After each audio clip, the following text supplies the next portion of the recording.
That's like, even my response to your email, after I sent it, I was like, I hope I didn't just like totally misconstrue everything. But at the same time, I'm so used to being presented with very, very similar situations or seeing very similar situations happen to others that it Yes. sort of immediately puts up a like, okay, so how do I address this? And it's like, it might not have actually been the full situation, but I think even in sort of getting to know me, knowing that like that's how I respond to that, I would hope still gives like a moment of like growth in the process of all of this even.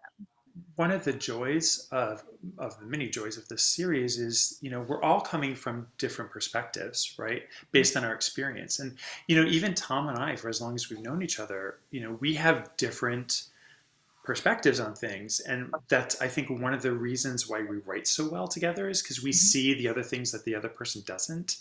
But you lifted up some areas of concern, which we hear, and we just wanted to share with you a little bit of our process, so you see things from our perspective too. Because I don't think we always like that's the whole point of the series, right? Is to try to make space to invite other people in. I understand the formatting of how this is all being done, but I was like, I wonder if there's a moment in this where it's just like, if you want to write a song for me, just like talk to me and like not have it be like a sort of scripted out conversation as much as just us sitting have a conversation and just like, I'm also learning about you and like vice versa, because then very natural things come out and instead of me sort of, and it didn't feel like this, but then when I stand outside of it, then it becomes, it starts to be a little bit like, am I sort of like a lab specimen in some way being put onto the slate? And it's like, I, as a trans woman, I'm already constantly feeling that whenever I'm called into panels and rooms and groups and all these chats with people, it's like you're constantly, people are wanting to know your, what is it that kind of makes you you? And like, while that is beautiful to have that want there, it's like, I am only who I am as a reflection of the people around me as well. So like in these conversations, I'd like to also be knowing about you. We need to start off with some questions, like an outline of questions that we want to ask, but we also want the conversation to be completely organic and to be exactly what you're talking about, so that the idea for the song comes organically out of the real conversation, not about scripted questions we plan ahead of time so that we have something to talk about. It's a weird conversation when it's just about me. Yeah. Like it's a very awkward conversation for me. So it's like, I'm happy to chat. Clearly I'm Gabby. But it's only fulfilling for me if I can leave having learned something about both of you. I realize I have, shared a lot in some of these conversations. Sure. And like, I almost know nothing about the people that I've shared a lot too, which feels very unbalanced. It's a great point, El Morgan, because you are a subject in a certain sense, lab experiment, but we're trying to throw the attention on our guests, right? Right. Give the voice to our guests, and so I like this idea. I think it's something David and I should talk about moving forward of making this conversation more of a creative collaboration, even more than it is, because that's part of what's exciting to me about you responding about the edit of the video that you saw. When you draw the circle wider without including me fully as a part of the circle, then it becomes this conversation about inclusivity. Right. Which it's like, I'm not the one needing to be inclusive in this conversation, because if I'm creating this circle, it's going to already include you anyway. But for you to feel the need to be inclusive and drawing a circle wider means that you're trying to sort of, in a way, open your own minds and grow in a way that does, actively show people how to see the world in a more full way. And it's like, to do that, it's like, I think that it's only a step forward to make sure that the people that you are bringing into that conversation are alongside of you, helping you do it, and not necessarily just sort of standing in front on the stage as the spotlight. Correct. It's like, it's all three of us should be on the spotlight together because we are in this together. Yes. That's a beautiful point. And two things come to me. First is that, I think because of who we are, we've really been feeling like our place is, as Thomas said, is to listen. Yeah. But what you're saying is like, because we don't want to be like, it's David and Tom, like interviewing, like it's not what it's about. But what you're saying is, well, it doesn't have to be about that. We can all be doing this, and then when these things come up about concerns or differences of perspective, it takes some of the concern out of the room, because it's like, oh, but we understand better where each other's coming from. That doesn't mean that there won't be things to talk about. There'll always be things, but it allows us. And we have blind spots too. It's like the people who are subjects in this series all have blind spots in places and things that we need to grow in too. Yeah. It's like, just as much as you're learning about us, we might be taking things from you as well through this process. Like that is what the circle is that we are constantly in communication with each other through all of this. It's not, I think that's the problem, is that so often writers and people are creating material to give voice to blah blah blah. It's like, but I already have a voice.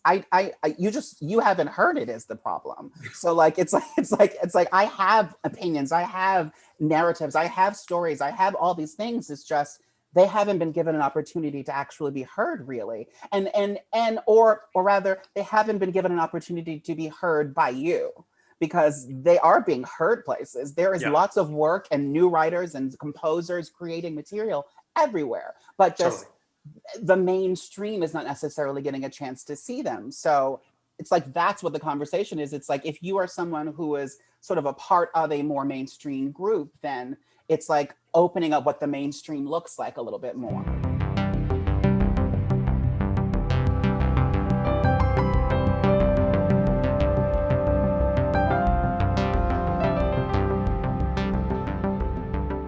I laughed when I read it, because I was like, oh, of course it seems this way.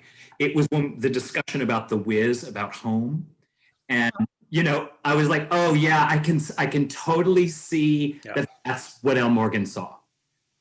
And the thing that maybe you or maybe other people don't understand is that, well, I think I'm older than you. I'm pretty sure I'm like more than 20 years older than you. And when I was growing up, I doubt it's that much.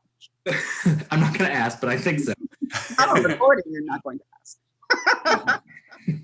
ask.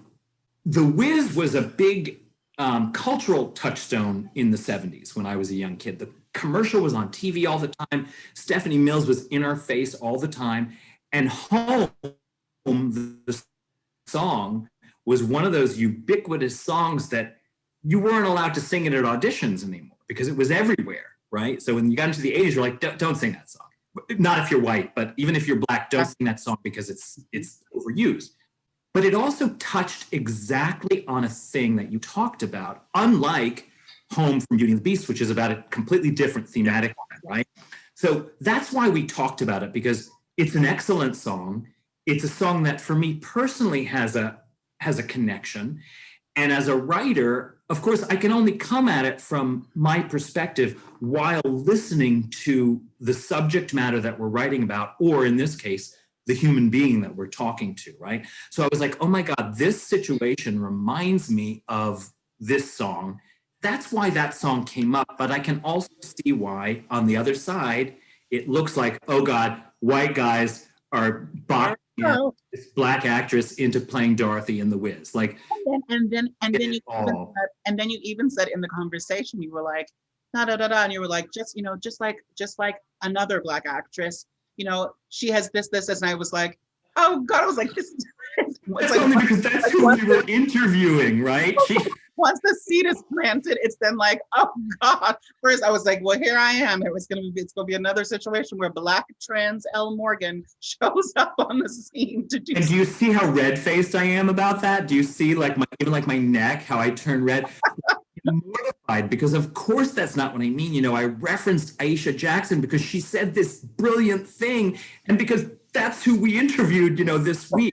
I think once that like seed is planted in the mind, where that sort of awareness pops up, it just becomes an, oh God, here we go. This is, Sure. and then immediately I thought like to like another video I'd watched where like something was like, where the conversation about being on the nose came up. Your concern, understandable concern about us talking, bringing, wrapping into Oh, this conversation about home, right? Wrapping into that your conversation about putting on a dress for the first time in Halloween, right? And that moment both was very moving to both of us, and we responded to it, and we brought it into that conversation about home, and we both recognize that like we don't want to write that song. We don't want to write the like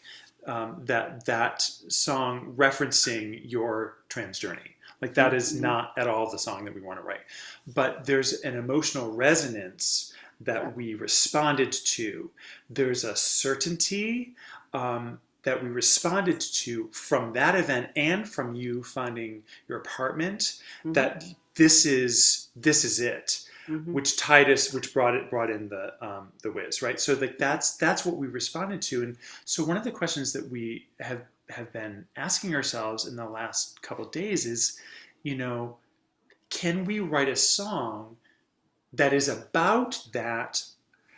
This is who I am, without it being specific to your trans journey. Does that make sense? Mm-hmm.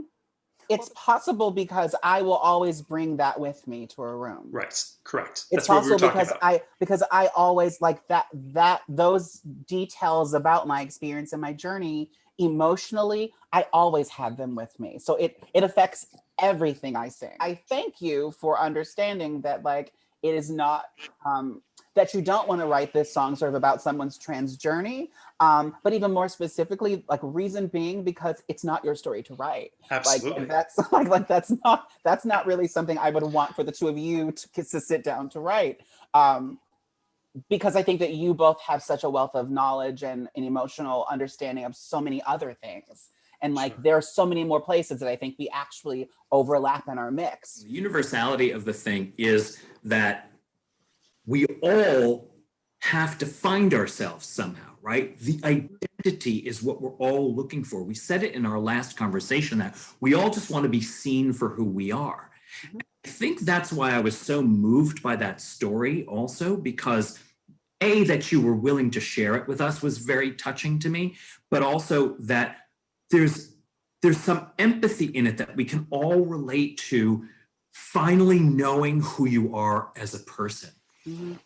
That's the thing that I wanted to write about, not about the dress you put on, not silk from Girl, but who am I and what does it mean to be me? Because that's something we can all think about. Mm-hmm. And it crosses gender and race and ability boundaries. Who am I? And I'm still trying to figure that out. In that conversation, in my head, the perfect end result of this whole thing for me would be, yes, I get to sing this song, but then like I turn around and like Julia Murney is singing it in a concert at 50 Club somewhere. That's or like, Audra McDonald is singing it on this thing. And then I'm going, oh wait, no, that's my song. Wait, don't take it away from me. No, I need my song. Don't take it. Like I feel like that, to me, that's the perfect case scenario where you understand that it's not just, but then also because I sang it, then there are also a bunch of trans kids who are like, oh my God. Yes. But I feel like that's that universality we're talking about. Yes. It 100% relates back to the thing you said about being in a strange loop, which was that role was not written for a trans woman. Right. But now because you played it, other trans women can play the part. Mm-hmm. Right. And you've opened it up to all kinds of people. As well. Mm-hmm. So that's exactly the thing. We want to write a song for you that Julia Murney or Audra McDonald are going to pick up and also say, oh, I can sing this. I get it. Right. Mm-hmm. And I mean, sideways, I don't actually want them to sing it, but like, I'm like, look, this isn't mine. Let me have something here. Because when you sing it, everyone will only see you do it and they'll never remember. We will not release the score. It will only be available.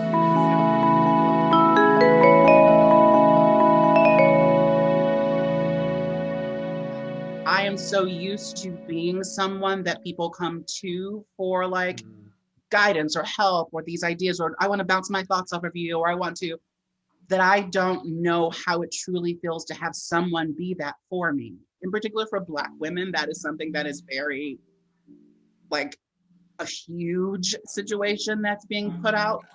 Black women are always are always being put in positions of being caretakers and carrying emotional loads of people, not necessarily just Black people, but just there's always that, you know, when every time a white gay man says, I have a Black woman inside of me, or I'm really a Black woman on the inside, it's like you all want the things that you want to pick off, but you don't actually want to feel like what it feels like to walk in the shoes of a Black woman. Like it's that sort of it's that thing that like we look to connect to someone, and in doing that, in trying to relate directly, so often we actually miss who they are. And how do we call people out in love and be like, I actually just I need to kind of process this. I need this from, like, asking what you actually need That's from people, right? It's like, that's something I'm, you know, finally learning how to do, is like, I need this from you. I have a huge problem asking people for anything, number one, but in particular, something that I need, that's very hard. Yeah. I actually don't know that, and I actually don't know that it's been something that I even really do, because I'm so used to trying to be that for other people, that I don't think to actually ask for it for myself. And like that can in turn, it's something that I've struggled with, because I have been told by a few people over the years, I need to feel needed. And it's like, but you are needed. It's like, but you don't let me know that I'm needed. So I don't know how to get in. I don't know how to actually break in with you, because I don't feel like you even need me to be there. And it's like, but you don't realize how desperately I'm holding on to you.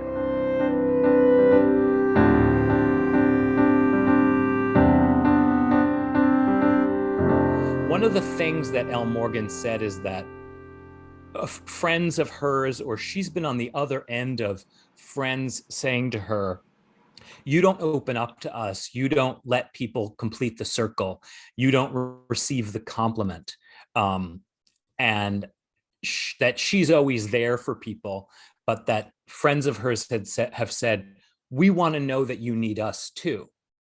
So that was my whole, you know, approach into this different idea. And the other thing that struck me is like Elle Morgan's real love for Cinderella. Yeah. And this fairy tale thing. So that's where I got the fairy tale reference. And it started to become an idea somewhat about fairy tales and mythological journeys. So I wasn't sure if I should go all the way down the fairy tale metaphor route. I feel like it's something that's been explored already, but I don't feel like what you've done is heavy-handed at all, especially since musically I'm going to try to evoke some of that as well. So like it feels, I can play you what I have thus far. Oh yeah. See Oh yeah. how you see if you respond to it.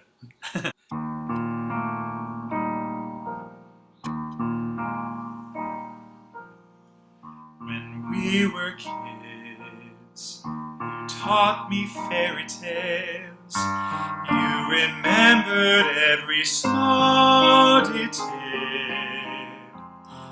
and promised good would prevail, because my heart mattered to you. That's kind of like what I have. It so it's very. I tried to create something that's very open and that felt very warm. It's very pensive. It's very thoughtful. It's a little internal. Mm-hmm. But I think that sort of matches Elle Morgan's own ability to look inward and to self-examine. I think that's really interesting. Did you get to the bridge? I really like the lyrics to the bridge. I hope that you do. Yeah. So we've got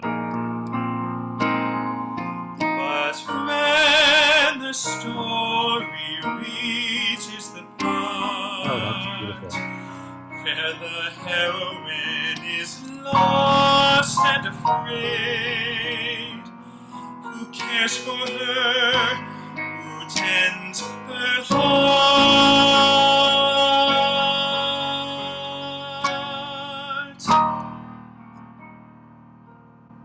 Wow, that's I kind of like Dave, just like just kind of explodes. yeah, like it needs to open up like that. Yeah, yeah. Like go from that pensive to this bigness.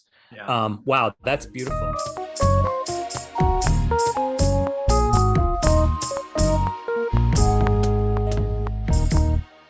One of the things that Tom and I kind of laugh about is that it's like every time we go to write a new song, it's like we have amnesia.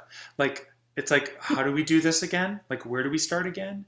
And it's so weird. I mean, not every song, but a lot of times it's like, we start in the wilderness. And yes, we have our craft and all of those things, but like getting to what the song is actually about is a very messy process. And I think one of the things that we have tried to do in the series is be transparent about that process in its messiness, in the places where we have created situations where like, oh, that is here. Like that is on the nose. That's not where we mean to be. And a lot of times it's not where we end up either. Where we start is not where we end up. So so your concerns are completely heard, but they come from that place of messiness, of trying to figure out where to begin. That's not to excuse, I hope you understand, anything, but it's also just like we've been saying this whole time, is that it's a conversation. So like, yeah. I just wanted to make sure that like I didn't see that, and then the next thing I sing is like, here's the draft of the song. I was like, no, wait. I want to like let you know like something in the conversation as you're doing that, just so totally. You're able to. It's just I felt the need to want to be actively a part of that conversation that was happening. Totally. We want you to be, and that's, the every artist that we've interviewed, the process has been slightly different. They've been more active with their input and others less so. And so again, that's also like starting over every time. We don't know what it's like to interact with the artist. So it's harder to do when you're doing standalone songs and not like finding like a journey. Like you are starting from scratch every time. Yes. Because it's a brand new song. Yeah. And how do you create things that are specific and universal? Right. It's both, right? Each song is creating another world in the sense. Yeah.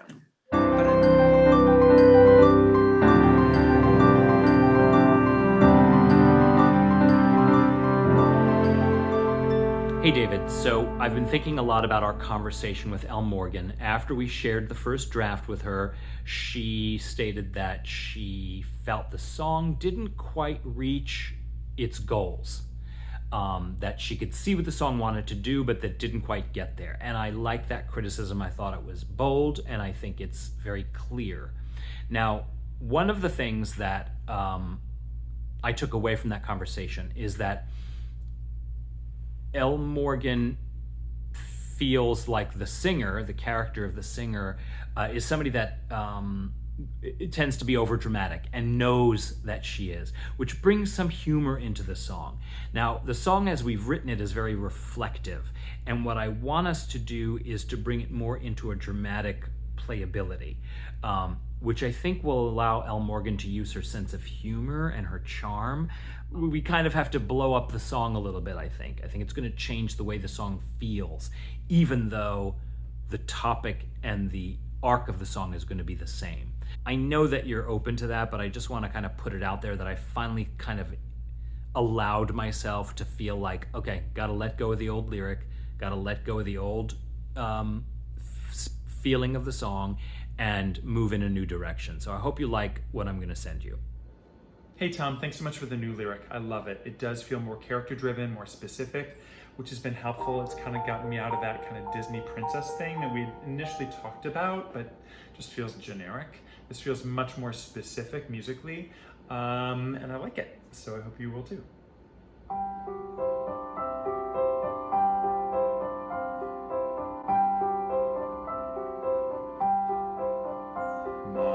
God, I live in fairy tales, and boy I talk, you know I do.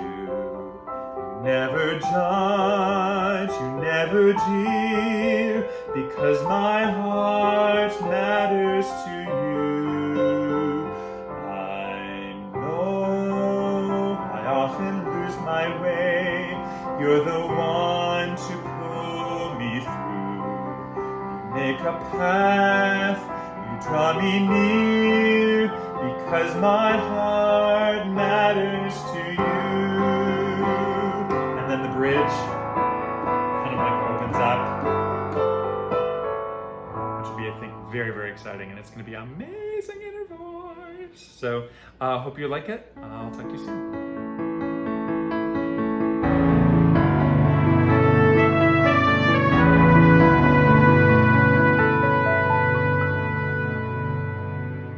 If you had one action item, one proactive step you wanted people watching this video to take specific to equity and representation in our industry, what would that be? Allow people to show you who they are, and take the time to actually listen to that before you choose to tell them something else.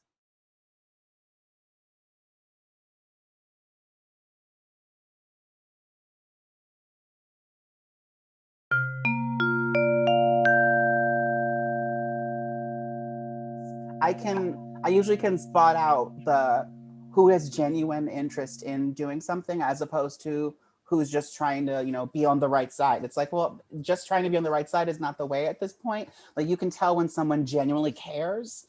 And so those are people that I want to be a part of helping to create things with. Thank you for choosing us. Yeah. Thank you for choosing me. Yeah. Of course. I really appreciate how Al Morgan created space for us to be able to have these conversations about individual perceptions of things. I think that's something that's actually sorely been missing in a lot of these conversations we've been having about equity and inclusion. It also gave us pause to think about how we're interacting with our guest artists and how we can share something about ourselves through that process. Yeah, El Morgan said she doesn't want to feel like a lab specimen. And, we want our artists to feel like they're collaborating. We want to include the artists. And one of the incredible things that El Morgan said was that we are not the only ones to draw the circle, right? El Morgan is also drawing the circle for us.